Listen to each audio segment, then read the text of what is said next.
What's up, guys? Chemist here from Meanwhile in the Man Cave. We take a look at all things pop culture, games, toys, or anything we think is cool. And today, we are taking a look at the Deluxe Ultimate E.T. from NECA.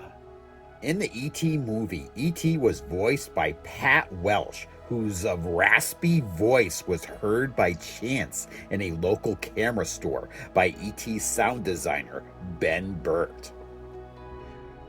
Burt had rounded out the alien sound of her voice by mixing it with the sounds of different animals breathing and lowering the pitch of her voice.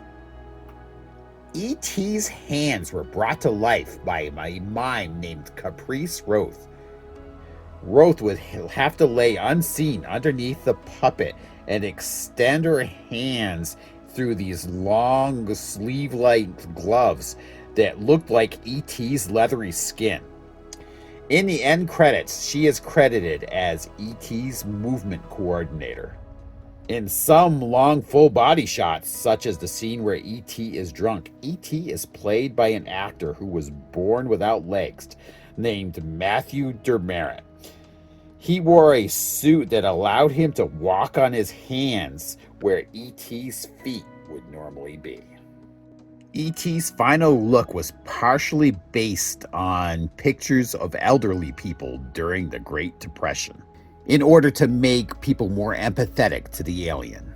A ploy that proved successful considering the film spent a record 16 weeks at #1 at the box office. All right, starting out, looking at the box. Little E.T. artwork on the front, 40th anniversary. Picture of the figure on the side. More pictures of the figure on the back here. The classic Amblin Entertainment logo /ET, and window box packaging with a preview of the figure and a picture of the figure with his light up heart feature. So let's stop wasting time on this box and take a look at E.T. Okay, brief preview what you're going to get in the box. Comes in a couple layers. Starting off over here, you got the umbrella over here, which would have been part of the communication device that E.T. used in the movie over here, where there's kind of the rest of it here. Got E.T. himself, along with 4 extra hands, and the plant that he brought back to life in the movie. So let's take a closer look. Okay, here it is. This is the umbrella, which serves as kind of like a communication dish for his basically distress call device that he creates in the movie. This is really good sized. I mean, this is my hand next to it. This thing's big. Pretty cool though. And here we go. Here's the record player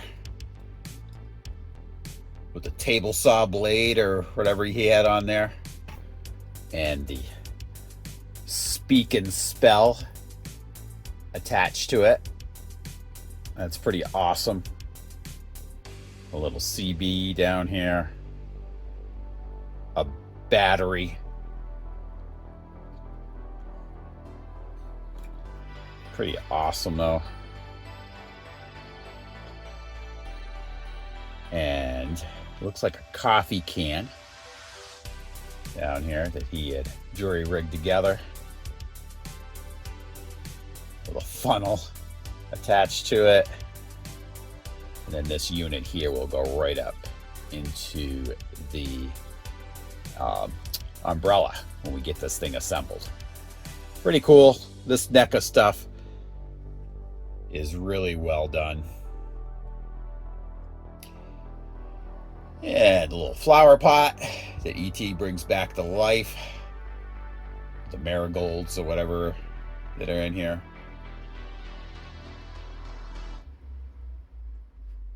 Left and right, semi-open hands with the post here that's posable for angling that hand. and 2 extra right hands, one with a glowing finger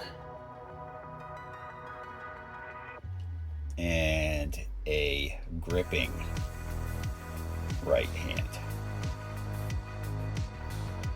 And here he is, the extraterrestrial himself, E.T. Modeled pretty well.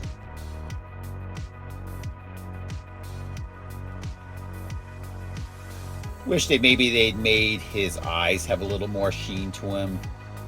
But otherwise looks pretty good. His slug-like body. Also, on the back of this figure, you've got his battery compartment and a button for turning on that heart light. Little safety thing here to make the battery activate here.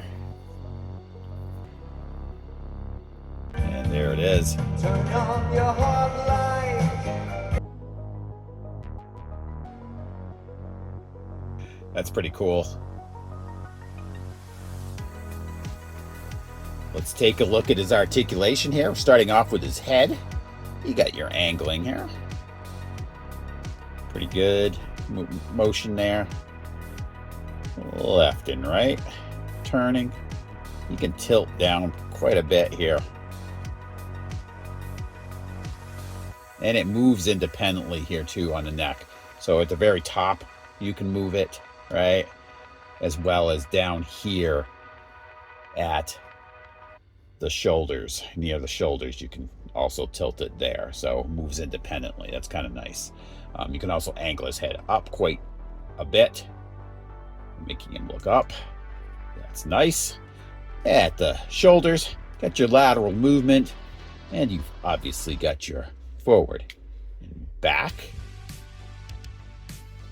At the elbow, it's a single elbow joint, but it also swivels out right there, as well as at the wrist for angling the hand. All right, as far as his feet goes, not much there. You can turn those feet. You can't really angle much here, but it does move. What little stubs he's got here for legs. This should all be the same on the other side. So let's get ET into some poses, get his communication device assembled, and I'm going to let you know what I think.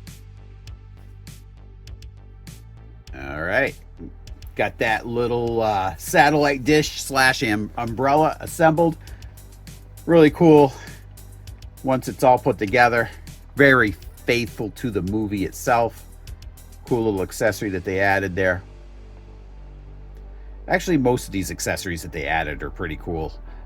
Even the rest of the communication device down here with the little record player with the saw blade and the coat hanger attached, the wooden coat hanger. You got your speak and spell with like an ever-ready battery down here and the CB. Really nicely done. And as far as our ET goes, the only thing I probably would have added is maybe a little sheen to the eyes and the ability to swap out a head, maybe a little stubby head to put on his shoulders there. But other than that, this figure looks really cool. Would have been nice maybe if you'd had it when you hit the battery, the light for his heart, that it stayed lit for a little bit so you could take some pictures with it. That would have been kind of cool. But other than that, I mean, when you're dealing with this type of a character, you got to take in consideration the character in the movie itself. E.T. character is not exactly a dynamic character. He's not out there swinging from webs and fighting crime. So, you know, the articulation for this character was appropriate, in my opinion, on this. So I'm really satisfied with this figure. It's going to go good with my 80s display. So overall, like I say, if you're a fan of the 80s or an E.T., you want to add this figure to your collection, I definitely recommend it. So anyway, I want to thank you guys all for tuning in, and especially to you repeated viewers. I really appreciate the time you take out of the day to watch our videos. And please come back every Tuesday at 9 a.m. for a brand new episode of Meanwhile in the Man Cave. I'll talk to you guys later.